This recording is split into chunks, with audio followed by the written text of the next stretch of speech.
Welcome to the Wear, Wag, Repeat podcast. I'm Tori Mystic. As a dog mom lifestyle expert, blogger, and business owner, I love talking to other women in the pet industry and sharing their advice with you every week. Sit, stay, and listen to the latest episode.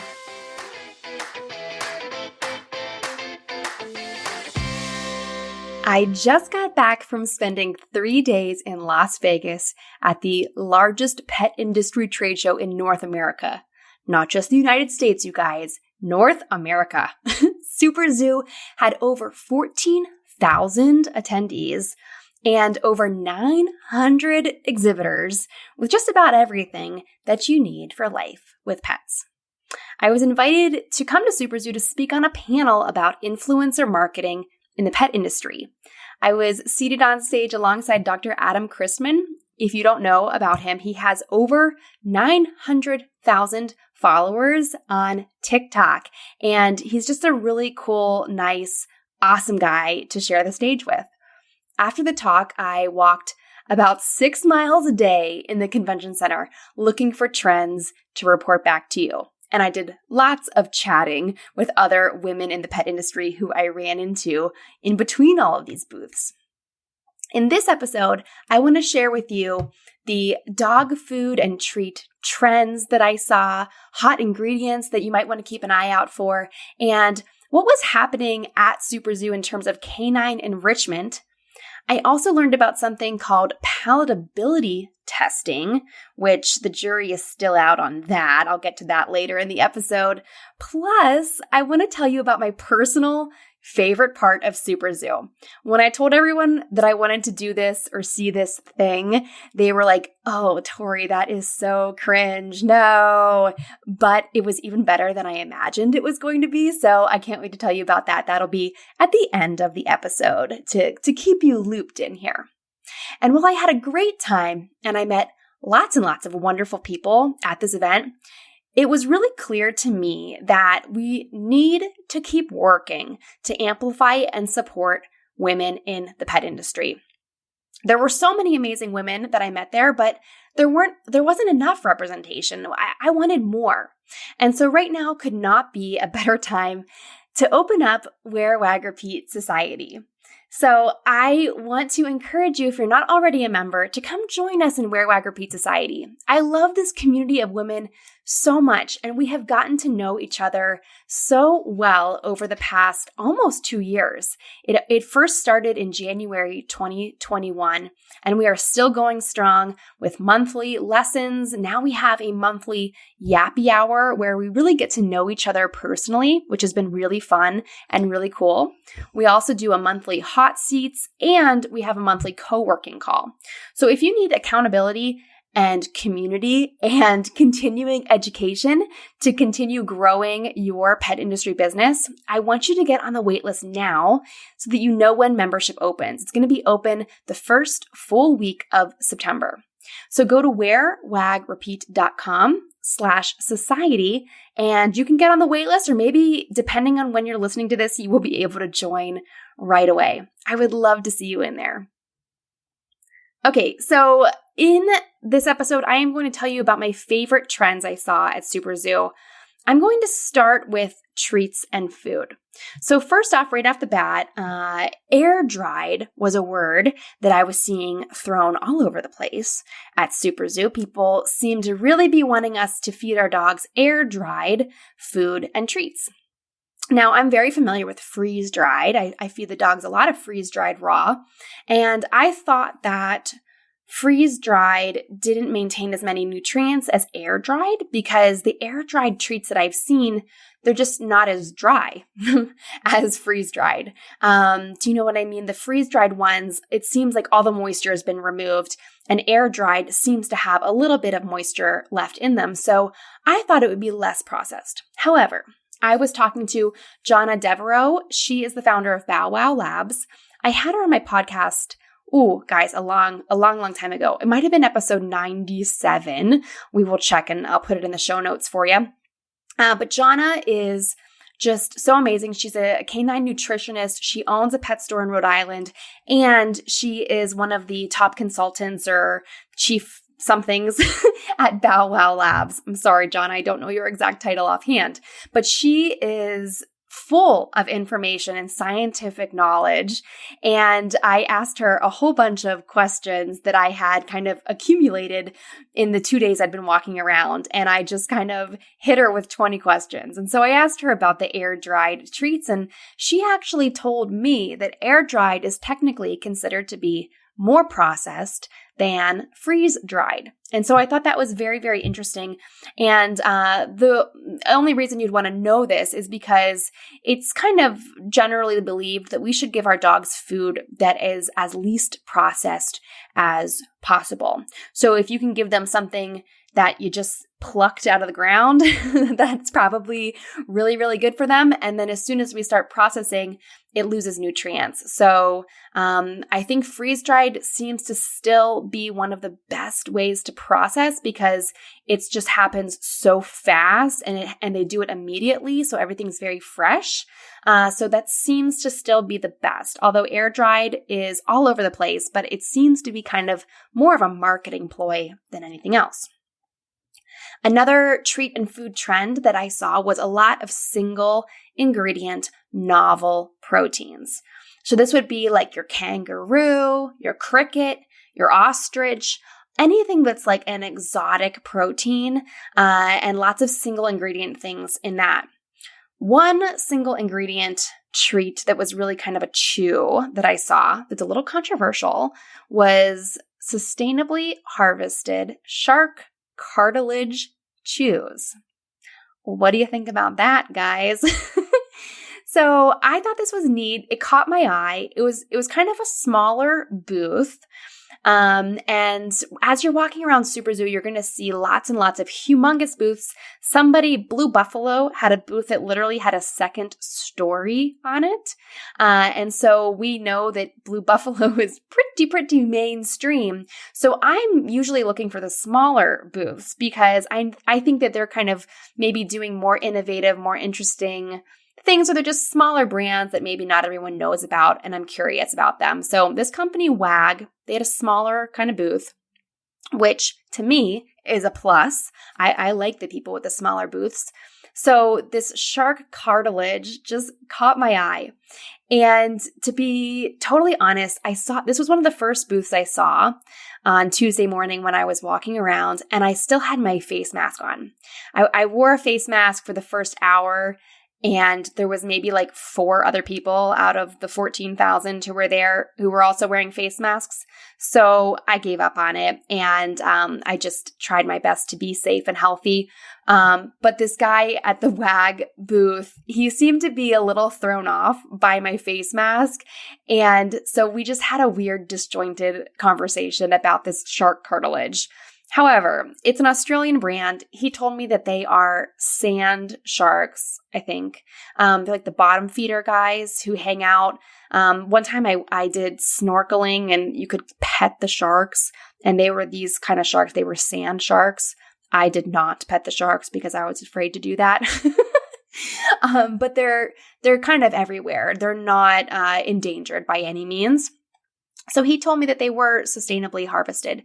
So that's something that kind of still has a question mark after it. I asked Jonna about this actually when I ran into her, and she said that shark cartilage is amazing for dogs who are suffering from cancer because it actually, and I don't want to get this wrong, but I believe it constricts the blood vessels so that the cancer cannot travel as well through the body. So that was something really interesting to learn about. She was fascinated that there was a brand there with shark cartilage chews. So if you want to look at those up, it is getwag.co.au. I might have to order them. I'm kind of curious. All right. So moving on from treats and food, I want to talk about just like general ingredients that I saw all over in all kinds of different applications. So like botanicals and herbs. There were lots of brands with treats, shampoos, food, paw balm, all kinds of things that had botanicals, herbs, essential oils, that kind of stuff. I saw lots of turmeric. Turmeric was an everything from treats to yak milk, chews to food. I'm not sure if I saw it in shampoo, but I did get a wonderful new paw balm from Pride and Groom, and it had a lot of lovely essential oils in it it had marjoram oil, which was I just wrote a blog post about the best essential oils for dogs, and that is a really wonderful healing essential oil. So a lot more brands are including these kind of natural elements in their products, which was really great. I also saw CBD, not just in oils, but being added to all kinds of things. And I'm not talking about just treats. There was a shampoo at the Pet Relief booth. Pet Relief has a new shampoo and conditioner line for dogs that has CBD in the shampoo. So that was kind of cool. It was quite the contrast from when I went to SuperZoo in 2019. CBD was like just becoming the hot thing in the pet industry. And it felt like there was probably 90 booths that were selling CBD oil, and people were just like frantically trying to get you to buy their CBD oil. This year, it seems to have kind of leveled out a little bit, and the people who are doing a good job are continuing to do it. I'm sure a lot of those companies that were there 2-3 years ago probably no longer exist. So that was kind of good. It wasn't so frantic with the CBD. It just seems to be something that's now naturally incorporated where it should be. Another ingredient that I saw all over the place in all kinds of things was green-lipped mussel.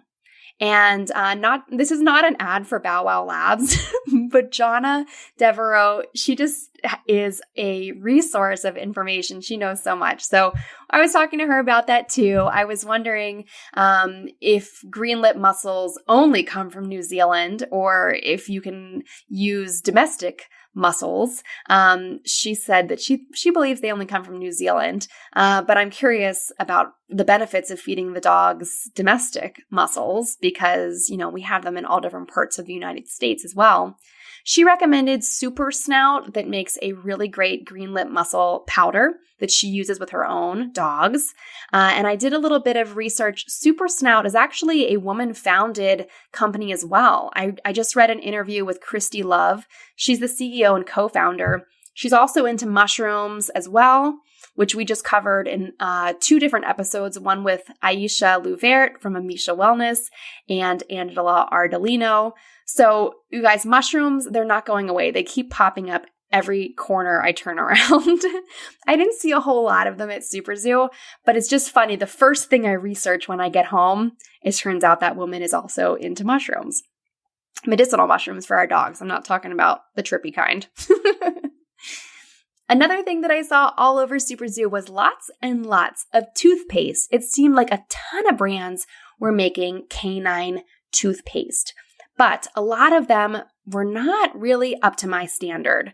There's an area of SuperZoo called the New Product Showcase, where there are hundreds of products from different brands, and they're all displayed on tables side by side. And it's kind of nice because none of the brand reps are there. So you can just kind of look at things without being interrupted, without anyone trying to tell you about it. You can just kind of form your own opinion and read the label and not worry about anyone looking at you. So I was looking at all the toothpaste in the New Product Showcase, and a lot of them were just not very good, in my opinion. They had ingredients that were okay, but I didn't think they were adding anything to your dog's life. But there was one toothpaste that did stand out to me, and once again, that was Bow Wow Labs. I'm just telling you, Jonna's very innovative.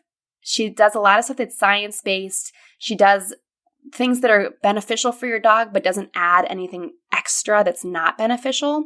So for example, her toothpaste gel that she makes, or that Bow Wow Labs makes, it has no added flavor or fragrance. Now that's a big one for me. I don't like anything that's like bacon flavored CBD oil. I'm like, what? We don't need that. Our dogs don't need that. Anything that's like something flavored, it's not the real thing. So if you read an ingredient label and it says peanut butter flavor, that means it's a chemical in there and it's not actually peanut butter. So I don't like that. And so the Bow Wow Labs toothpaste gel, it doesn't have any added flavor or fragrance. Instead, it has lots of really great healthy ingredients like manuka honey, sage, aloe or aloe. I never know how to say that. It also has enzymes that help break down the bacteria in your dog's mouth. And of course, baking soda, which is kind of a toothpaste key ingredient. So check that out. Just keep your eyes peeled, because there was one brand that I saw that they made a lickable treat. I don't want to mention who it was, but they made a lickable treat.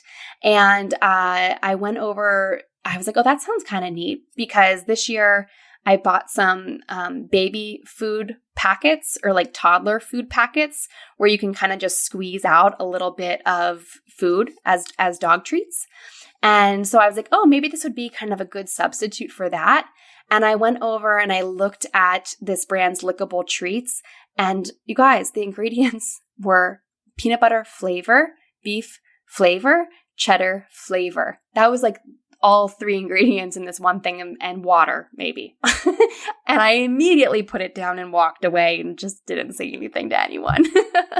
So it's just really important, I think, to keep reading the ingredients. And that's why I just wanted to mention the few that did stick out to me. Some other trends that I saw at SuperZoo. Let's talk about enrichment. So you guys know I am very, very passionate about canine enrichment. I am working to become certified as a canine enrichment technician. I just finished another module. I think there's 6 modules, and now I'm part of the way. I'm almost done with module 3. So I'm getting closer. It's just taking me a very long time. There's a lot of dog training involved. And before we get to the enrichment part. So that's why it's just taking me a little bit longer.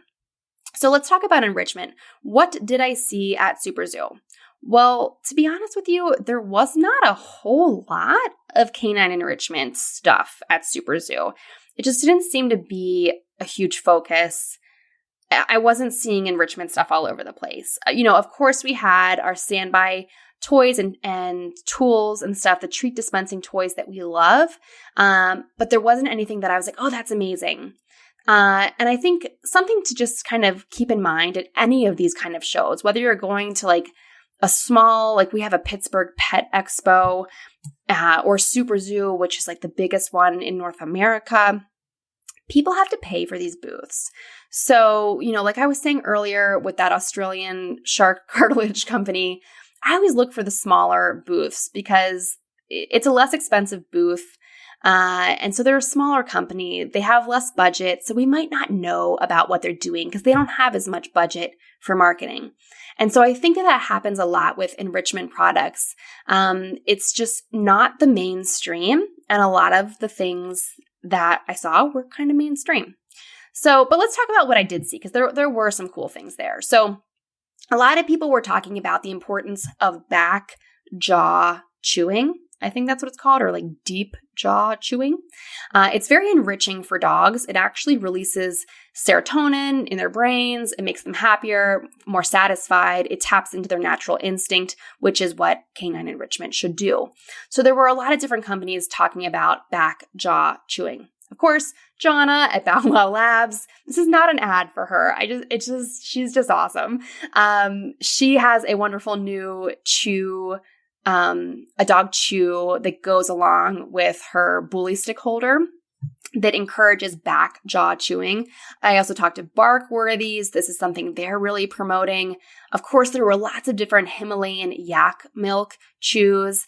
That was maybe the hottest chew that I saw, or the most that I saw most frequently, was Himalayan yak milk. And so that can be really good for that back jaw chewing. My favorite line that I saw there was Yak 9 Chews. It's Yak, Y-A-K, the number 9 Chews. They're a really cool brand. I believe they're from India, I believe.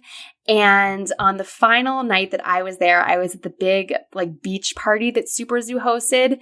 And I ended up seeing the founder there. And he told me that he and his wife brought both of their parents, and it was her father's first time in America. And he was just dancing over to this band that was playing the Bee Gees or something. They were having the time of their lives. They were the nicest people ever. And they're making these Himalayan yak milk chews that are enhanced with like blueberry and turmeric and other kind of beneficial ingredients, not peanut butter flavor, but actually like blueberries that have antioxidants, or turmeric that is anti-inflammatory. So they're actually making some really nice chews. So I would check that out. Of course, I swung by the Soda Pop booth. I love their lick mats and their other enrichment toys. I also spent a lot of time at West Paw. You might have seen me talking about the extra large topple that they released. And something I talked to both of them about was ugly enrichment, you guys, because I think that I'm seeing a lot of pet parents in my audience talking about how the beautiful topples and the beautiful lick mats are intimidating, and it makes people not want to do them at all. It's nice to look at, but they're like, I can't make that, so I'm just not going to. And so I talked to both of those brands about doing like a dump cake version of a lick mat or a topple. I know personally, before I left for this trip, I made topples and Kongs and lick mats for Bert and Lucy, and I left them here with my friend who was watching them in the freezer. And I left the lick mats in the freezer. My friend was in the house. And the lick mats, I literally took the frozen raw from Stella and Chewy's.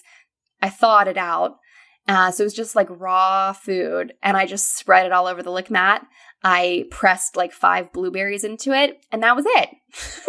And the dogs were very, very happy with it. So I'm hoping that ugly enrichment kind of becomes a trend. Another brand that I saw there that I just want to point out because it is a woman-owned and run brand based in Minnesota is Stachios. And they made a really cool enrichment product called the Soothing Saucer.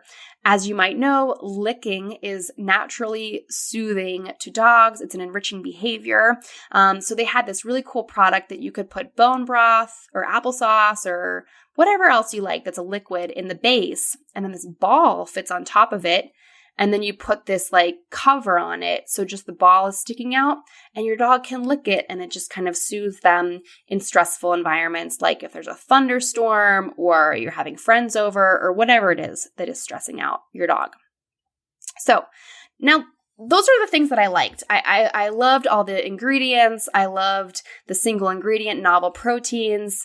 I loved all these back jaw chewing things and the different enrichment stuff that I saw. Now, let's talk about something that I'm not quite sure about. I need more information about this. So a few different brands, maybe 3 or 4, mentioned to me how their treats or their food ranked in palatability testing. And I didn't think anything of it the first time I heard it, but then I heard this a few times and I thought to myself, what the heck is palatability testing? So one anonymous source told me what to Google to find out about this because the testing facilities they work with, they have NDAs and they're not permitted to share who they work with. The testing facilities can't really tell anyone the brands they work with. This is all very secretive information. But I was able to Google it because nothing's really a secret on the internet. And I found a place called Summit Ridge Farms. They do palatability testing for the pet industry.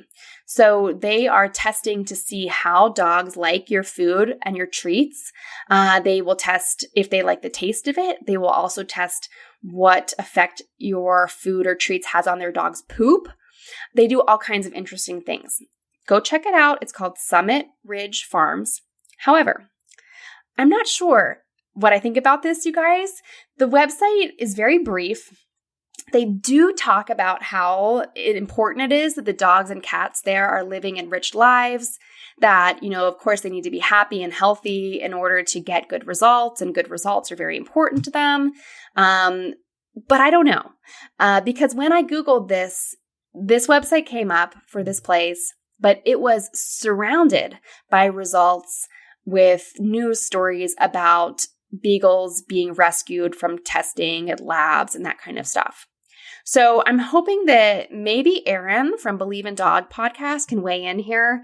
I know that she has interviewed 1, maybe even 2 women who have written about rescued lab beagles. It seems like beagles are being used a lot in these kind of scenarios. So I will have to ask Erin about that. Hopefully I will see her very soon because she is a member of Wear, Wag, Repeat Society.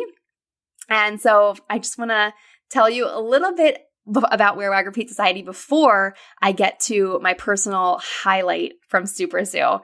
So Erin was kind enough to give a little testimonial for our membership. She says, it is the perfect combo of great info and great people. The community aspect is actually one of the best parts. Another member, Yolanta, she says that I think this is a great membership, particularly for new business owners. I'm seeing more engagement thanks to new connections made in the membership and collaboration with other members. Wear, Wag, Repeat Society gives me a real sense of community as a business owner. The monthly lessons support things that I was putting off before, like getting my website and social channels together, creating content, and starting my email list. Yolanta, you hit on so many amazing topics there. If you guys don't know Yolanta, please check out petpromedia.com. She's just got amazing energy. I love it when she can join us for any of our monthly get-togethers in Wear, Wag, Repeat Society. Like she mentioned, we do monthly lessons. And every month there's a different theme. And it's kind of planned out, not kind of, it's very strategically planned out to kind of evolve throughout the year so that everything builds on each other. And when you join, you get access to all of the archive lessons. So if you were to join and be like, oh my God, what is she talking about? You know, Tori's talking about SEO for blog posts. I don't even know what a keyword is. Well, you can go back and there's a lesson about that. So it's all in the archives. Now you can listen to the archives back through January 2021. And there's audio versions of everything. There's video versions of everything. Plus there's extra resources and bonus PDFs and all kinds of things. We meet up virtually 4 times a month. So we have a co-working session, we have a yappy hour, we have a hot seats, and then we have me teaching the lesson live at the beginning of each month. So I really hope that you will join us. Like I mentioned at the beginning of the episode, we are going to open up the first full week of September. So please go to wearwagrepeat.com/society and you can join the waitlist, or depending on when you're listening, you can join us immediately. Okay, now let me tell you about my personal favorite thing of SuperZoo. Are you ready? It's kind of controversial, guys, but it was the creative grooming competition. I know. I'm a Labrador person. I'm usually covered in mud and drool, but I was so interested in the creative grooming. I think it comes from my background of doing fashion shows and all kinds of artistic things. I just was fascinated. If you're not familiar, it's typically white standard poodles. They seem to be the best blank canvas for this hobby, or this, not really a hobby for some people, for this creative avenue. So people will take their poodles and poof them all up, and then they'll remove the hair strategically to kind of carve out different scenes, faces, and designs. So some of the coolest ones that they had there was 8 finalists that I got to see up close and personal. One of them was groomed to be like Jasmine from Aladdin. There was the genie on one leg. The tiger was on there. It was elaborate and so awesome. There was Nightmare Before Christmas. There was one groomed to be like a Bob Marley theme. This poodle, it's actually a black poodle, and he or she had dreadlocks and a giant glitter marijuana leaf on her chest, which I don't even know the mechanics of how they got the glitter on the underside there. It was amazing and impressive. The thing that I was most shocked about was that not only do they do the groom for the dogs, but the groomer themselves dresses in a coordinating outfit or costume. There was also a big banner behind them that told everyone what the theme was and had more visuals that went along with it. Then the MC of this competition went around with a microphone and she asked each groomer to tell us more about their groom. And there was a whole storyline. Some people were like, you know, this is why this is this color. This is why this face is over here. And then there was a musical element, and everyone had a music track that they played that went along with their dog's grooming theme. It was so cool. I'm so happy that I put it on my calendar and I made the time to go see it. If you have any opportunity to see a creative grooming competition in person, I highly recommend that you go to it. It was so cool. Speaking of the grooming competition, of the 8 finalists, one of the people up there was a man. So it was a very female-dominated part of SuperZoo. However, SuperZoo as a whole was not very female-dominated.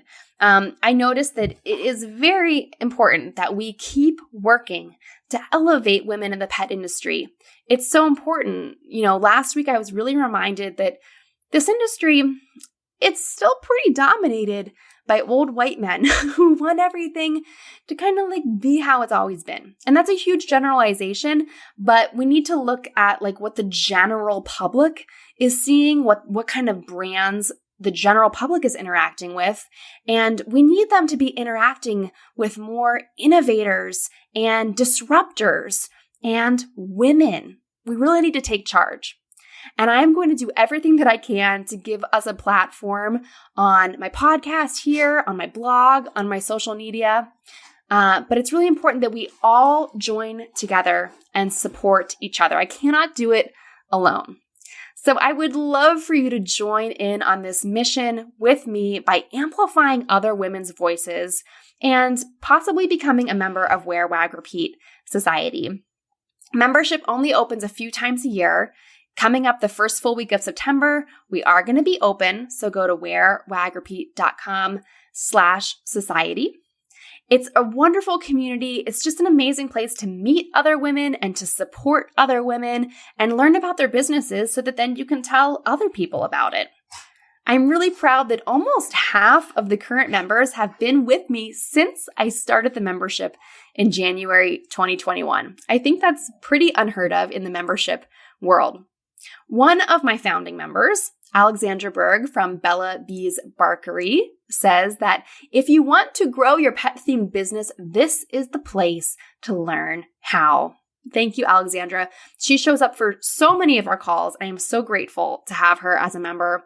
Another founding member, Cara Cieli, from Henry the Small, she shared that she's gotten amazing results from the monthly lessons that all members get access to. So here's what Kara said. She said that Wear, Wag, Repeat Society gives me direction for what I'm doing each month. It keeps me accountable, and I've made a bunch of great friends. Since joining, my email newsletters are way more organized, and my blog posts are ranking on Google. A better SEO strategy on Pinterest has also increased visits to my blog. Thanks to this membership, there's more direction and cohesion in my business. Thank you so much, Kara. Everyone, check out what she does at henrythesmall.com. She also is a social media expert, and I'm hoping that she will sit on our social media panel discussion that we're having in Wear, Wag, Repeat Society this November. It's really important that we stand united to make the pet industry a better place. So if you want to do that and if you want to join us, come be a part of the membership. Go to Wear, Wag, Repeat Society or wearwagrepeat.com/society. I've said that 6 times on this episode, so I should be able to get it out correctly. I want to hear also what you think about these trends.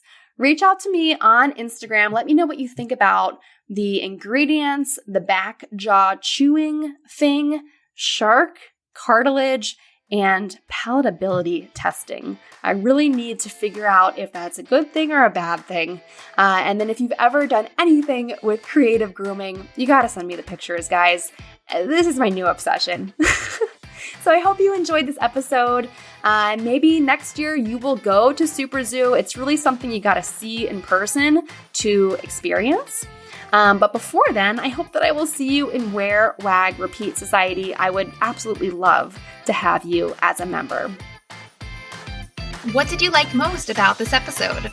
Find me on Instagram at TMystic and let me know what intrigued you or what questions you have about starting or growing your own dog-inspired business. You can also screenshot this episode and tag me in your stories. I love to see who is listening out there. Some of the best conversations happen after the episode, right? So track me down over on Instagram or join the Wear, Wag, Repeat Labs Facebook group to connect with other dog-obsessed entrepreneurs. And as always, you can find all the links and resources discussed in this episode at wearwagrepeat.com/podcast. See you back here next week.